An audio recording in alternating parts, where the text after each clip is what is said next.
Welcome back to the channel. Today we're explaining a topic that nearly everyone cares about, but few fully understand.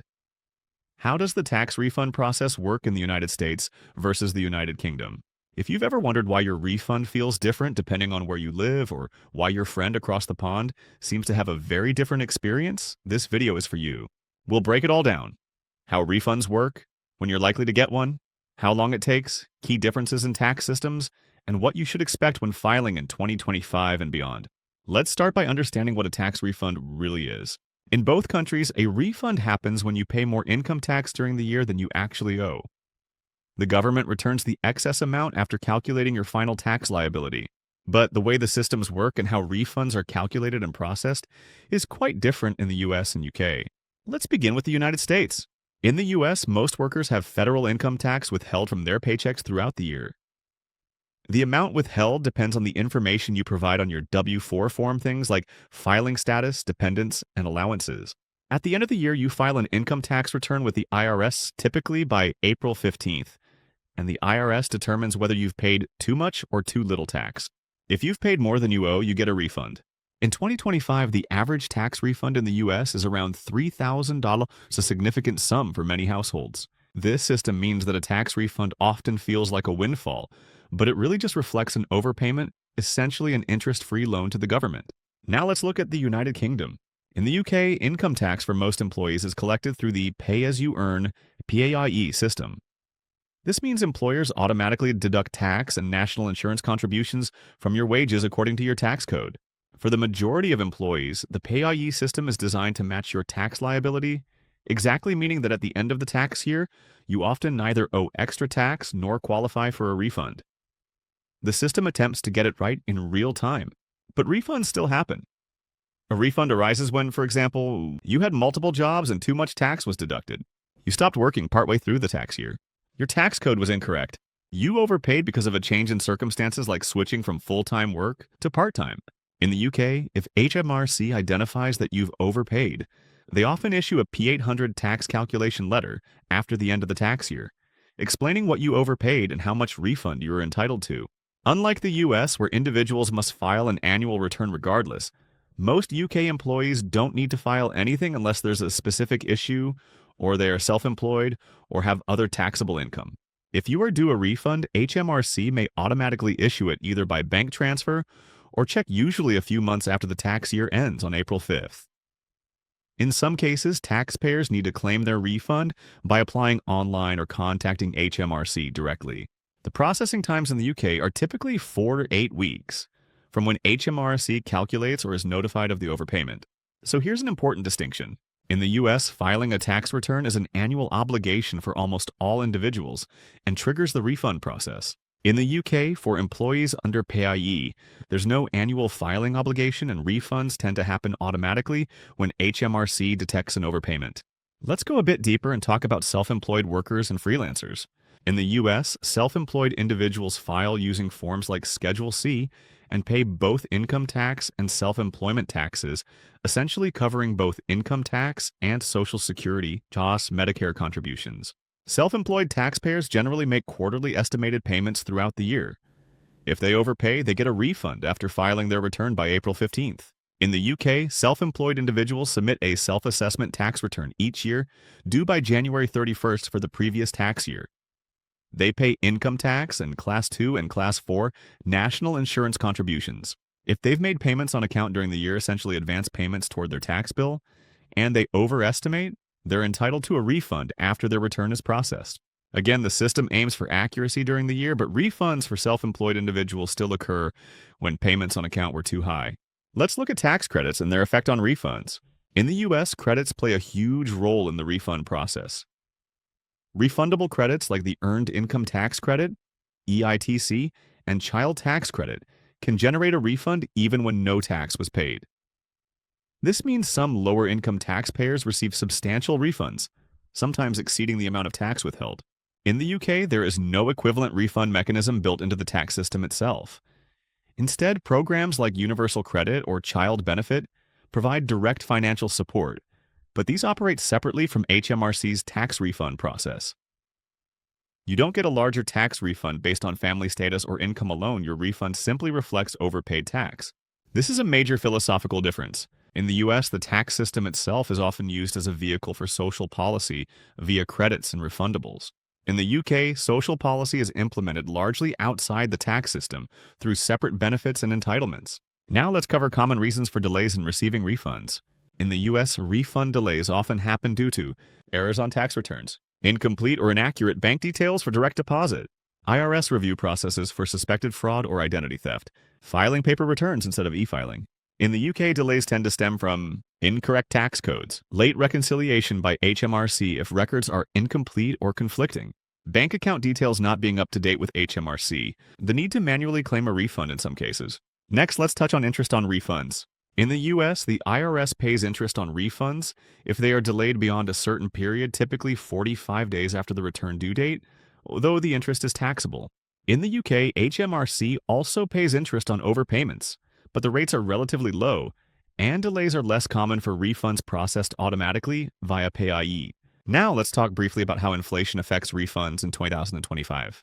In both countries, inflation influences taxpayers' experience indirectly. In the US, inflation adjustments affect tax brackets, standard deductions, and credit thresholds. This means taxpayers may owe less tax than they would otherwise, slightly increasing refund potential. In the UK, tax thresholds have largely been frozen, despite inflation meaning more people are pushed into higher tax brackets without actually earning more in real terms. This fiscal drag reduces disposable income, but generally results in smaller refunds or even new tax liabilities for people whose incomes creep up. Let's look at some specific examples that show just how different the refund experience can be for individuals in the US versus the UK. Imagine a typical employee in the US earning $60,000 a year. During the year, federal income tax, Social Security, and Medicare taxes are withheld from their paycheck based on their W-4 form. If they didn't adjust their withholding carefully, and many people don't, they could easily overpay. When tax time arrives, this person files their return and discovers they're due a refund of, say, $2,500 because too much tax was withheld. This refund arrives within about 21 days if they e-filed with direct deposit. In this case, the refund feels like a windfall, but really it's just their own money being returned after overpaying. Now compare that to a UK employee earning $45,000 annually. Throughout the year, income tax and national insurance are automatically deducted via PayIE based on their tax code. For most people in this situation, their tax payments will exactly match what they owe by the end of the year, meaning there's no refund at all and no action required on their part. But let's say they changed jobs mid-year or had two jobs and too much was deducted. In that case, HMRC might issue them a P800 letter after the end of the tax year explaining they overpaid and automatically issue a refund with no need for the taxpayer to file anything themselves unless details are missing or incorrect. So the first key takeaway is that the US system puts more responsibility on the individual to reconcile their taxes annually, whereas the UK system aims for real-time accuracy and automatic corrections where possible.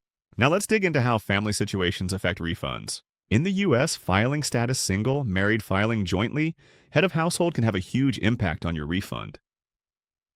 Tax credits like the child tax credit and earned income tax credit are refundable and can create large refunds even if little or no tax was withheld. In the UK, marital status and children don't directly affect your tax rate or refund eligibility through the tax system itself.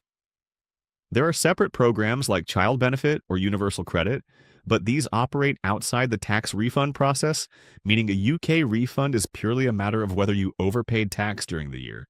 This illustrates a key philosophical difference. The US system mixes tax collection and social welfare much more than the UK system does. Let's also talk about adjusting your tax payments proactively to avoid overpaying. In the US, taxpayers can adjust their withholding by submitting an updated W-4 form to their employer. Many Americans don't realize this and simply leave their withholding on autopilot for years, leading to consistent overpayments and large refunds or unexpected tax bills each year. In the UK, the tax code system allows for adjustments, but the process is somewhat different.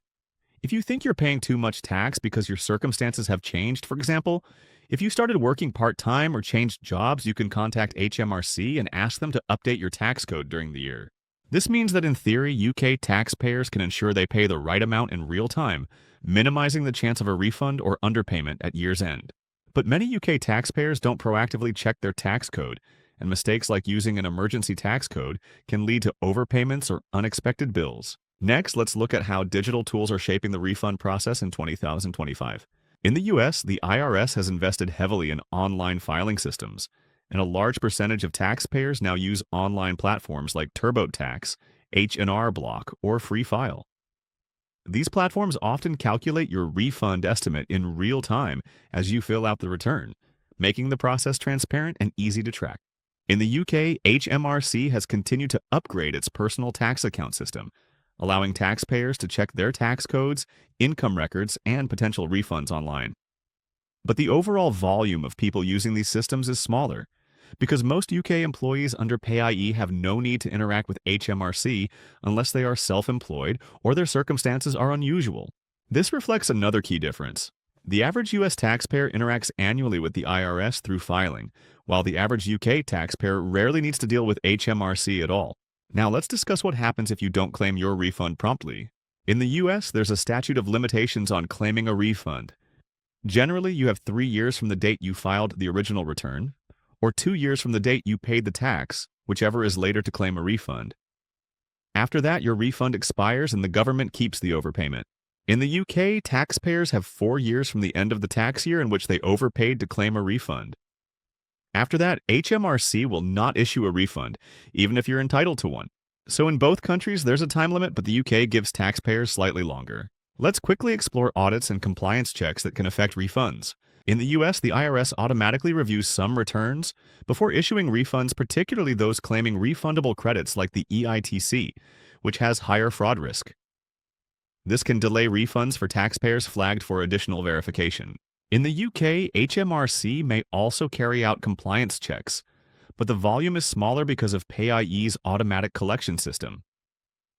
For self-employed taxpayers and those submitting self-assessments, HMRC may select a return for review or investigation, delaying any refund until the check is complete.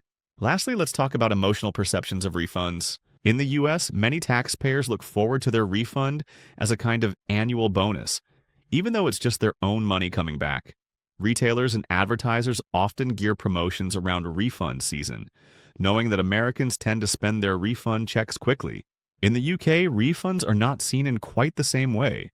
They tend to be smaller, less common, and less predictable, so they don't carry the same cultural weight or seasonal significance. Most UK taxpayers simply expect that pay will have got it right, and refunds are treated as corrections rather than windfalls. Let's summarize this expanded view. US refunds are deeply integrated into the culture, driven by annual filing, withholding practices, and refundable credits.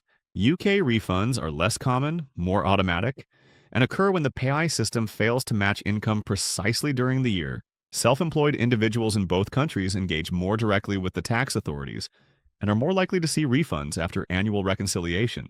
Family structure affects US refunds far more than UK refunds because the US uses the tax system for social policy delivery. Digital tools are improving refund processes in both countries, but average taxpayer interaction with tax authorities is much greater in the US than the UK. Time limits apply in both countries, 3 years in the US, 4 years in the UK. Audits and compliance checks can delay refunds, especially in the US where refundable credits create additional fraud risks. And culturally, refunds feel very different, an eagerly anticipated event in the US, a more administrative correction in the UK. So the next time you hear someone comparing tax refunds across the US and UK, remember, it's not just about how much you get back, it's about how the entire system works and the role refunds play in the bigger tax picture. That's it for this comprehensive guide to the tax refund process in the US and UK. If you enjoyed this video, don't forget to subscribe and turn on notifications because we're bringing you more detailed comparisons on everything from income taxes to retirement, healthcare, cost of living, and more. And tell me in the comments, have you ever had an unexpectedly large or small tax refund? Which system do you prefer, the US or the UK, and why? Thanks for watching, and I'll see you next time.